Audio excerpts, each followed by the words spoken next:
Hey everybody, it's Ron from Pick Dawgz, and this is Ron's Bake Shop Breakdown. We're going to go over 4 college basketball games for Monday, February 3rd, 2025. Now, if you like what you see, make sure to give this video a big thumbs up and subscribe to our channel. Don't forget to put your college basketball picks in the comment section below. And if you're looking for my best bets, the games I love the most in college hoops and other sports, you can find those at the Premium Picks tab at pickdawgz.com. There's also a link in the description.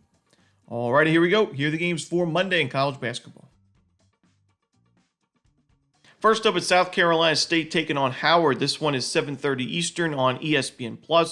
Now, Howard has struggled recently. We've seen them lose 4 straight games, and 2 of those losses were to subdivision opponents. But I still think the Bison are one of the better teams in the MEAC this year, and I wouldn't be shocked to see them be a dark horse in the conference tournament by the end of the season. I like their chances in this one to get a bounce-back win, a get-right win against South Carolina State. And, Howard, not a great defensive team, one of the weaker defenses, not only in the conference, but in the country. But the offense is the real deal, in my opinion. This is a great shooting team. They take pretty good looks on the offensive side. 7th best three-point shooting team in the country. 10th best from the free throw line. They're 79.3% as a team, and they do a good job of getting to the free throw line. That's important against South Carolina State. This is a South Carolina State team that takes a lot of fouls. They actually give up a ton of free throws per game to their opponents. So if Howard can get to the free throw line, both teams do a pretty good job of getting there, but Howard has a gigantic advantage in terms of their free throw percentage.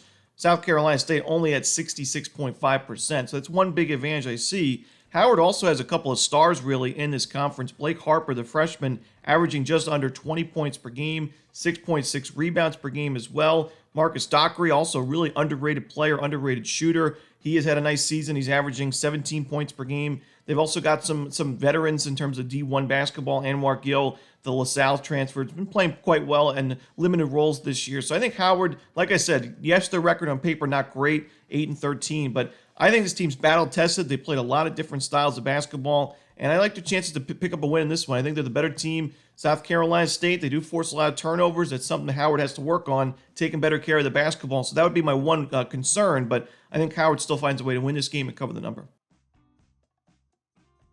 Next up, we have Coppin State and Maryland Eastern Shore. This one is 8 p.m. Eastern. These are 2 teams that have struggled this year with a combined 7-35 record. Coppin at 3-18 overall. Eastern Shore 4-17, so a little bit better on paper, but the 4 wins were against subdivision opponents, while Coppin actually has a couple of Division I victories over Navy and NC Central. And that NC Central win was a conference victory, and Eastern Shore right now 0-5 in MEAC play. So something's got to give in this one. We're going to see one of these teams walk away with an important conference victory.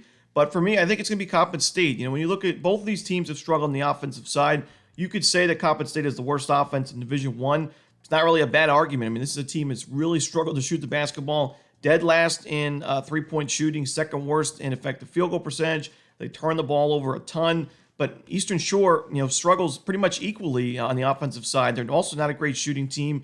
358th in effective field goal percentage, 350th in three-point shooting. The difference for me in this one is that I think Coppin State's got the much better defense by a pretty big margin. I think when you look at Coppin State, they force some tough shots in terms of shot quality. They force a lot of turnovers. They're actually 54th in the country in turnover percentage defensively, forcing a turnover about 20% of their defensive possessions. That matches up well against Eastern Shore, a team that turns the ball over about 20% of the time on offense. So Coppin State, they struggle in the half court on the offensive side, but if they can get those fast break points off of turnovers, off of steals, they should be able to score some buckets in this game. I think the Eagles' offense actually has a decent matchup in this one for once, as they score a lot of their points via 2-point field goals. Eastern Shore is the 3rd worst 2-point defense in the country in Division I. I'm going to go with Coppin State in this one on the road. Next up, it's Alabama State and Florida A&M. This one is 7 p.m. Eastern. Now, Florida A&M's won 5 games in a row. They started 0-3 in the SWAC, and now they've won 5 straight to get to 5-3 in conference play. But Florida A&M, while it's still very impressive to win these games, and any conference win is a big win, they have benefited from playing some of the weaker teams in the conference in this win streak. Pine Bluff, Mississippi Valley State, Alabama A&M, Alcorn State. You could argue Pine Bluff, Mississippi Valley, and Alabama A&M, 3 of the bottom 10 or 15 teams in the country overall, and certainly in the conference. So A&M now has to play its toughest matchup since that game against Jackson State, which that was a very impressive win. But I do think Alabama State's taking on the tougher schedule in the conference. We've seen them play a lot of these true road games in conference play. They fared, they had the win against Alabama A&M, the close losses to Jackson State and Alcorn on the road. But I think that the one thing I like about Alabama State on the road here is this is a team that takes care of the basketball. We don't see that a lot with SWAC teams. I mean, they're actually 7th in the country in turnover percentage offensively. They only lose the ball a little bit less than 14% of the time overall this season, and only 13.6% in SWAC games. And I think on the road, it's so important. You can't lose the ball on each possession like we see with some of these teams in the SWAC. I think Alabama State's offense and defense is superior from a shot quality perspective, and I think because of Florida A&M's 5-game win streak, they're a little bit overvalued in a game like this. For me, I think Alabama State should be a pretty sizable favorite in this game on the road, and the price is just not there. I think we're getting a really good price with Alabama State. So give me the Hornets in this one on the road. Next up, we have North Texas and UAB. This one 9 p.m. Eastern on ESPN2. Now, I like UAB in this game, and I think this is a good spot for them. I think it would have been an even better situation for the Blazers if it wasn't for that upset loss for North Texas in the last game against UTSA. North Texas would have been riding that win streak going into this game. They would have had an 8-1 conference record. UAB playing at home, playing with revenge. All those, into consideration, I think it would have been a great matchup for UAB. I still think, though, it's a good spot for the Blazers, and I still think the price is right with UAB.